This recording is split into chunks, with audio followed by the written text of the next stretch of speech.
And once again, that's from the World Service, the British Broadcasting Company, World Service. I spent some time in London when I was able to study and work with the BBC. And, of course, I remembered that today as I was very familiar with the city of London. And even one time, actually, I didn't see the Queen, but I saw her mother and her sister at a play one time. My wife and I went to a play on the London West Side and came out, and there was the Queen Mother and Princess Anne, the mother and the sister of the Queen. And so we were always, at least my wife was always fascinated by royalty. And so we're seeing pictures of places that we've been to and admired and loved a great deal. And this program is for leaders. If you're not a leader, you can't listen.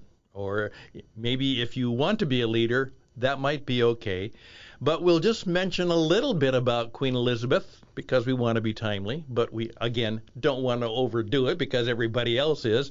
But then I want to talk to you about time and what time might really mean. So write down just the big words, time, T-I-M-E, because I want to share with you as a leader something you need to know when people say we don't have enough time. And I think this will be helpful to you. Again, we have hopefully some interesting ideas.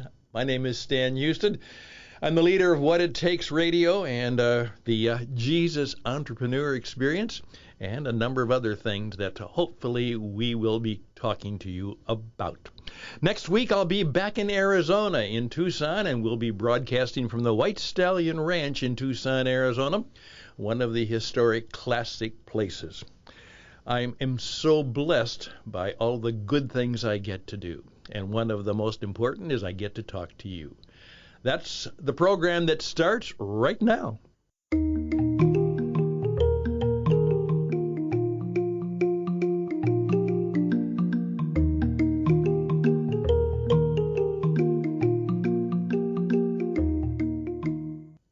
And thank you very much for your leadership. Yes, if you are a leader, I'm going to thank you because in today's world, to do it well, and if you're doing it well, first of all, I'm afraid you're rather rare because we are truly in most areas of our commonwealth. That's all of the people who live together to try and build up the wealth for the community, which is the marketplace. We don't have many really good leaders. I actually had to write to someone, and I showed my age. I said, where are all the courageous, bold, brave leaders? And then I paraphrased that old song from the 1960s, the Kingston Trio. Where have they all gone? They were talking about soldiers, but where have all the leaders gone? Unfortunately, gone to graveyards, everyone. Queen Elizabeth was one of the most effective leaders, and do you realize she had no power, no real political power? It was her persona that gave her power. It was her performance that gave her power, and she used it well. And remember, I've been talking about everybody should learn a trade. If I were running a college or a university, you would not get that degree until you had a trade certificate. And we now discover, and I knew this, I knew her story quite well, that during World War II, her parents put some of the children off to places where they wouldn't be bombed in London. But in many cases, there was the situation, and they stuck it out. Even though they could run away from danger, they stayed there. And that the Princess Elizabeth was actually in the armed forces. And guess what she was? She was a mechanic. She learned how to be a mechanic and fix the trucks and vehicles in the Royal Military. And they say even to this day, whenever something went wrong with a car, she was always curious to get out and see if she could know something about it. think of who she was and just make a list, and people are doing it all the time, of some of the things that showed how you can have power and influence without having power and influence. Well, think about that and see if we can learn some lessons from her life. I've oftentimes said that most lessons in leadership should be certainly done not in a textbook fashion, but in a storytelling fashion in which we listen to the stories of leaders and we read biographies, and then we, rather than taking the bullet points from some seminar, we ourselves have to discover for ourselves what are the qualities of leadership that will work for me in this situation. And one of the things you're going to have to learn to be a true leader is, as I often say, it all comes down to courage. It all comes down to courage. So just a few thoughts right there for today.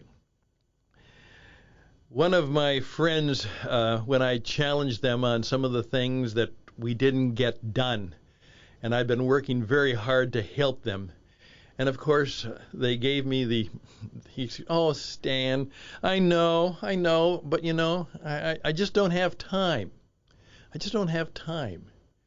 Well, of course, the answer to that, if I wanted to be snotty, is how much more time do you need? But I didn't do that. But I simply asked them this question. Okay, take that word time. Now, we all have the same amount of time until we die. So we are living unlimited time. And as I pointed out to one of my colleagues in India just the other day, in terms of a project we have going there, I said, you know what? You're perhaps 30 years younger than me. I don't have 30 years. If we're going to get this project done, I'm working on limited time. So what are we now going to do? Since obviously I have limited time, and perhaps so do you. Now, here we go. When someone says time, do you mean talent? Is that we don't have enough talent? We aren't good enough, or we don't know people who are good enough to get it done? Is that the reason we need more time? We don't have the talent, who are good enough, fast enough, smart enough, knowledgeable enough to get it done. Is that what you really mean? Okay, now, to get it done, we're going to have to be able to persuade and influence others to help us do it. Do you lack influence? Do you have little ability to influence other people? I didn't say you had the power, but the ability to influence them. Okay. Now, let me ask you this question. All right. Money. And the other day, someone said, well, we are all unlimited funds, so let's try and figure out what we can do with the limited funds. And I said, okay, but first of all, let's try and figure out how we're going to get more money. If we need more money, or if we don't have enough money, one of the first things we ought to think about is, can we get some more? And then, is it because we lack excellence in execution? We don't know how to get it done. And I know one particular very, very sad leadership story where, in effect, the problem was they knew that they didn't have the ability to get it done. They were not good enough at executing it. And so they let it die rather than trying to find the people and the people who could help them be excellent in execution. So there's my little leadership lesson for this Friday. If you want to be a leader, please keep in mind it's always a tough job. You're always on call. You're always in a position of oftentimes being called in when the decisions and the choices are not very good. As someone pointed out, if you're a leader, you're always at sea. You're not safe in the harbor. You're always at sea because that's where you have to be. Because if you're in the harbor, you'll never get anywhere. So what you have to learn is that in choppy weather, in wild weather, how do I learn to deal with the deep? How do I learn to deal with the choppy weather? And as one of my sailor friends told me, he said, I can handle any wind that comes up. The problem is, if no wind is there, that's when I'm in trouble. When there's no wind there, that's when I'm in trouble. It's the ability to have the courage to be out in the choppy sea. And oftentimes in early legends, that was the mark of courage, because to go out to sea, to go beyond the horizon, was people would say, what's there? Maybe we'll fall off the flat of the earth. So there we go.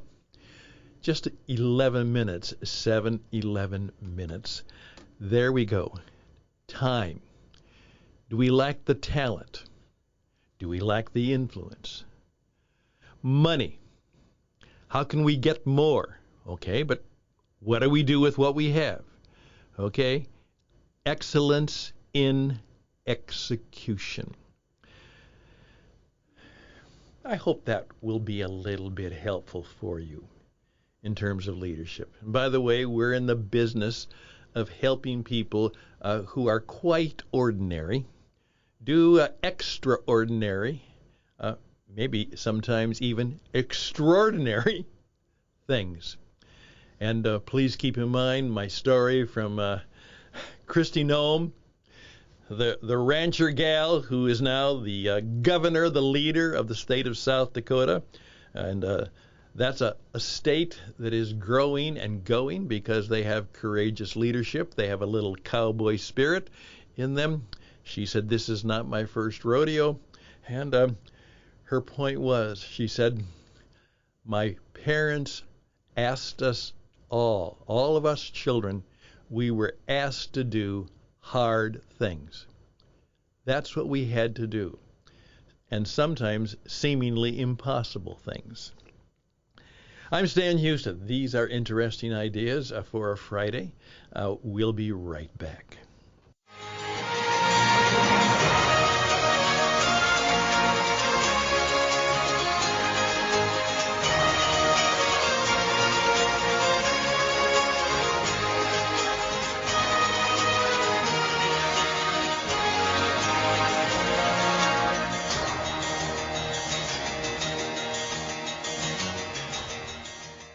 As I said, we are getting ready to celebrate the new year because this is the new year time. January 1st is simply a day on the calendar where they say, okay, and they give it another number, but this is the new year, this fall time. This is the new year. This is when we start. So think about that. How are you going to make this year a different year? What are you going to do that will express, first of all, some real courage in what is before you? So, where are you going to get the spirit force that will help you have more courage? Are you going to think new and different ways? If we can help you do that, and I believe we can, please reach out to me. We have a wonderful coaching experience. We'll not only teach you how to coach yourself, but then how to coach others. Because remember, the best always have great coaches. Always. That's what leaders do.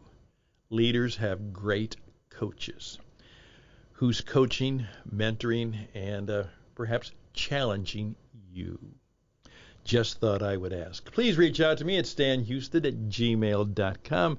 stanhouston@gmail.com. Best and blessings to you. Perhaps this weekend we might even have a little program about a very special man who had almost maybe a real miracle. My friend Wayne Peterson will be talking to me about what seemed to be an extraordinary, lethal cancer. And it looks like he's going to come out of it. We will see.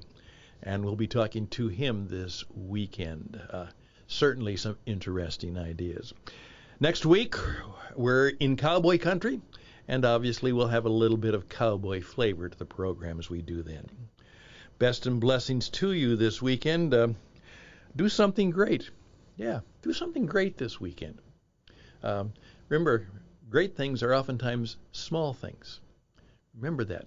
Great things are oftentimes just small things.